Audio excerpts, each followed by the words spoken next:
Let us make one thing quite plain. The lack of lighting in this video is due to ambiance. It is not because the sun went down. And it is certainly not because I do not have a ring light. Enjoy the video.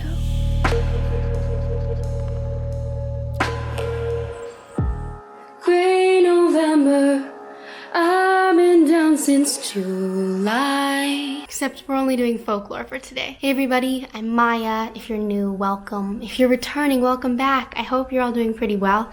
Today we're doing a cozy-ish video, thus the sweater, thus the Taylor Swift track. Today we're going to be talking about Taylor Swift's It Girls and folklore as books, what they would be reading right now in their fictional worlds. Now, if you're familiar with folklore, you'll know that really none of the lyrics are gendered, which is really great. So for the sake of today's video, I'm going to make Betty's James one of Taylor Swift's It Girls. And with that, let's get started, but not with James, with Augustine. Like, everybody has feelings and wants to be seen and loved, and just like Augustine, that's all she wanted. That's why. Cause you were never mine.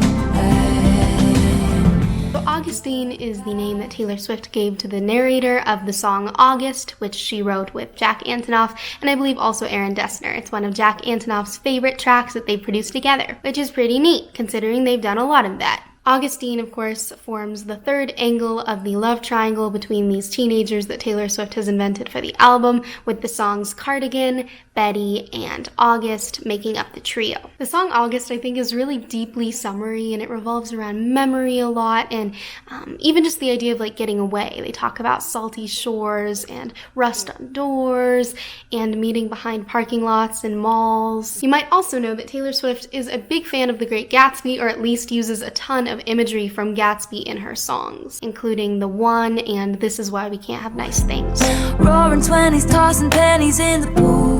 So the first book I have for Augustine is actually The Chosen and the Beautiful, which I'm currently reading and would highly recommend. It's a retelling of The Great Gatsby from the perspective of Jordan Baker if she were Vietnamese, adopted, and queer. There's also a little bit of magic sprinkled within, but for the most part, it's relatively true to the original story. I think Augustine's character and story arc represent an idealized life, an idealized summer that's slowly crashing down, and I think that's the whole facade of Gatsby, whether it be with the party ambiance or the idea of the American dream, which is both unattainable and impossible, even though it revolves around teenagers and not billionaires in New York.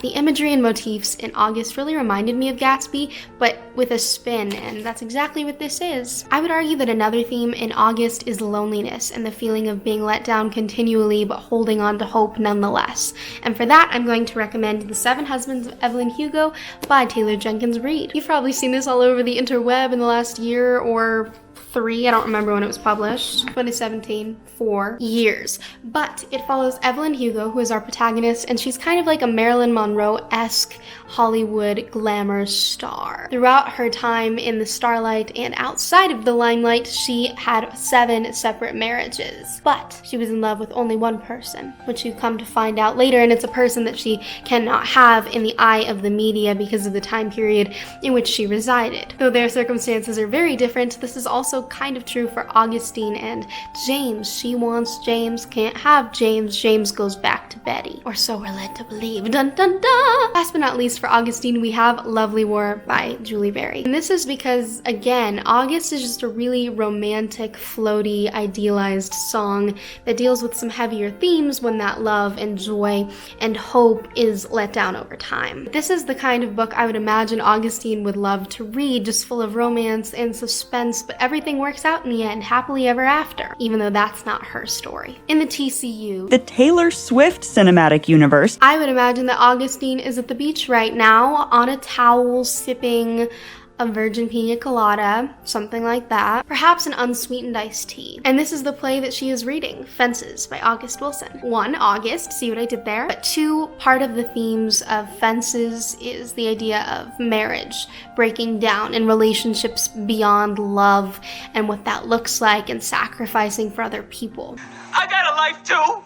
I gave 18 years of my life to stand in the same spot as you. Don't you think I ever wanted other things? Don't you think I had dreams and hopes? What about my life? What about me?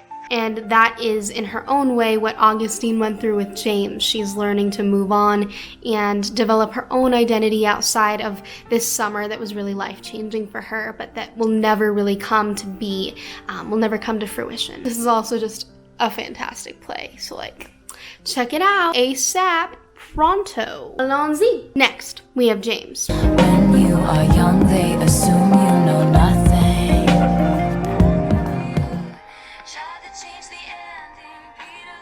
So of course that was a snippet from Cardigan, not Betty, and Betty is the one of the songs told from James's perspective, but we're starting with Peter Pan as the first book to represent James, so I thought it was fitting. Kind of the premise of the love triangle in folklore is that James was with Betty. James cheated with Augustine. Betty found out about it, was heartbroken, and kind of at the end of the triangle, the end of their story, James is trying to go back to Betty, apologize, explain, and ask for forgiveness. And in the song told from her perspective, Betty describes James as kind of immature by alluding to Peter losing Wendy. The reason that Peter Pan lost Wendy in that story is because she grew up and he did not. He stayed behind in the land of childhood, Neverland, if you will. In the song Betty, James also says, "I'm only 17, I don't know anything, but I know I miss you." Whereas in Cardigan, Betty explains that she knew everything when she was young. This draws another contrast between their maturity levels and where they are in their respective lives and how that impacts their relationship. So I think Peter Pan is a perfect first choice for a book to represent James. Next, we have The Perks of Being a Wallflower by Stephen Chbosky.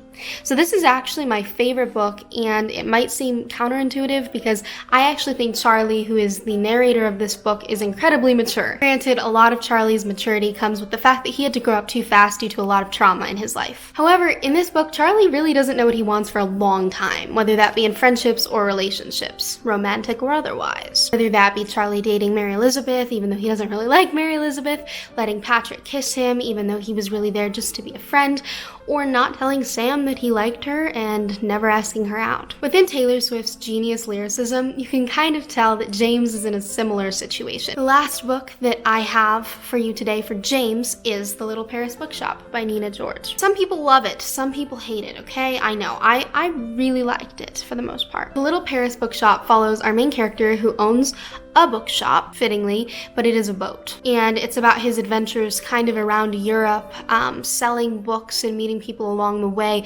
trying to get over this woman that he fell madly in love with, who ended up leaving him. And I am of the opinion that typically teenage relationships don't last, and that that's okay. Although that's not always the case, I know. So I think that I can say with relative confidence that James and Betty will either break up again, break up forever, or have different relationships at some point in their lives, and that James will need to move on. The Little Paris Bookshop, I think, really represents that healing journey in a tangible way, which I found just incredibly neat. It's translated, I believe, from French or German, but just George's phrasing and metaphors and imagery are just incredibly impactful, and they feel like I would imagine healing would in this instance. Now, remember how we said that the songs weren't gendered and that's super cool? This is true, but I have two potential books that James would be reading in the TCU at the moment. It would be on their bedside table. The first option only holds true if James is a straight white male. The other option is if James is not a straight white male, okay? So the straight white male option for James, the book that they're currently reading, is anything by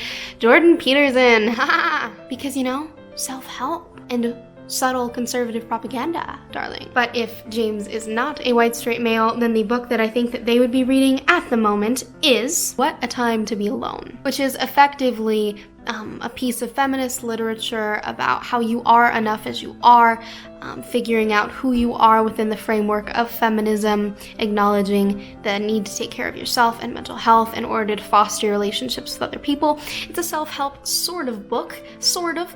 Emphasis on sort of, because I really don't like that genre, but I do like this book, and it's been on my TBR for a long time. Alrighty, before we arrive at Betty, I have a special edition for you. I have an extra, and that is Inez. You heard the rumors from Inez. You can't believe a word she says. More most times. This time it was true. So we don't learn much about Inez, right? That's all we get. However, from that line, I can kind of assume that that character is a bit of a stereotypical high school gossip. Kind of popular, probably generally means well, mostly. It just doesn't work out that way a lot of the time. And I don't have a reason for these books, okay? I just feel like these are the books that Inez would read.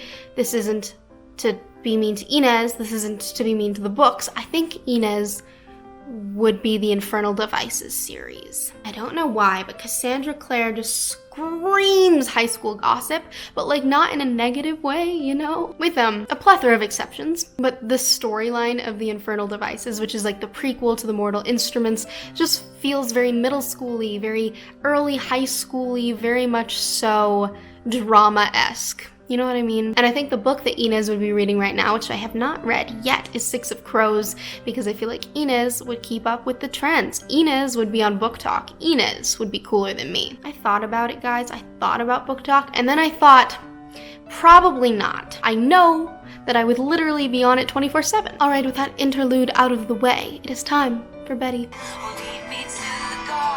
Number 1, Secret Garden by Frances Hodgson Burnett herself. Betty's character, especially in Cardigan, seems to be heartbroken but also very independent and maybe wise beyond her years. There's some romanticization in her world, but in general, she seems like a pretty grounded person. Cardigans just seem grounded to me. I don't know why, they just do. Also, I don't think we talk enough about how Taylor Swift got literally everyone to wear sweaters in the middle of summer. But because Betty seems like a pretty independent character, and also because a garden is referenced in the song, Betty, I think Secret Garden, aligns with her character pretty perfectly. It's a secluded place where she can be alone, but also a place where she can bring people back into her life. She can make new friends. She can rekindle relationships, as that's kind of what happens in the book. It's like hard work to have a garden, you know? And I think Betty would be diligent about her garden. Like, she wouldn't forget to water her plants. Yeah, Maya, you loser. Better take some tips from Betty. What he said. The next book that we have for Betty is Anne of Green Gables. For this reason and this reason alone, Anne with an E. Okay? In Anne with an E, they added Winifred, who is to my knowledge, not in the actual series Anne of Green Gables. And Winifred was this other alternate love interest of Gilbert, our darling boy, the one and only Gilbert Blythe. It's fine. I'm fine. Honestly, I wish you two every happiness. Anne had to watch this boy that she'd kind of loved for years go out with this other girl and pretend to be happy for him and pretend that she felt okay and move on with her life. And I think that's something that Betty would do. And I think that in the instance of James and Augustine, if they actually seemed happy together and she saw them together, she would let them be happy together even if it made her sad. But then, of course, it would all work out in the end. That's not a spoiler, okay? You know that it all works out in the end. Renew Anne with an E, please. Season 4, pronto. The final book that I have today for representing Betty is this. The Selected Poems of the one, the only Emily Dickinson. Emily Dickinson is another writer that Taylor Swift frequently draws inspiration from, whether that be from the show Dickinson and the song Ivy, or lyrically with certain metaphors, similes, phrases, the like. Pretty romantic writer, lots of insight even though she led a very solitary life. Considered a classic writer, a staple of American lit, and Betty seems like a staple of the Taylor Swift universe, and Taylor Swift is the music industry, darling. Also, there's a rose on the back of my copy, and I think Betty grows roses in her garden. And for the book that Betty would be reading in the TCU right now, drinking a cup of tea in her rose garden, I have The Book of Joy, as seen here. This book is by Douglas Abrams, but it's effectively a recount of his time spent with the Dalai Lama and with Archbishop Desmond Tutu. I think when people are sad, they seek out things that they think will make them happier. Kind of like how in trying times, religion will either soar in popularity or falter, like it did during the Black Plague, because people were losing faith in their God, because their God wasn't seeming to answer their questions, their requests, wasn't seeming to care about what was going on in their lives. Now, I am an atheist.